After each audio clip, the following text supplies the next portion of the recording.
पहचानो तो मैं कौन हूँ?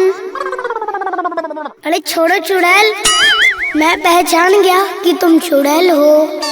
पवन, मुझे चुड़ैल क्यों बोलते हो? क्या तुम मुझे पसंद नहीं करते हो? ऐसा बात नहीं है बाबू, मैं प्यार से बोलता हूँ ना, तो तुम गुस्सा हो जाती हो, तो मुझे बहुत मजा आता है। अच्छा, लेकिन अब मैं तुमसे नहीं मिल पाऊंगी। क्यों? तुम ऐसा क्यों बोल रही हो? ऐसा इसलिए क्योंकि कोई मेरे पापा को भी बता दिया है कि मैं तुमसे मिलने आती हूँ, और वो मेरे पढ़ाई भी छुड़वा दिए हैं, तो मैं तुमसे कैसे मिलने आऊंगी? अरे पागल, हम हैं तो कोई गम नहीं, मैं तुम्हारे लिए कुछ भी कर जाऊंगा। अच्छा,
इंतजार करेंगे। Bye by.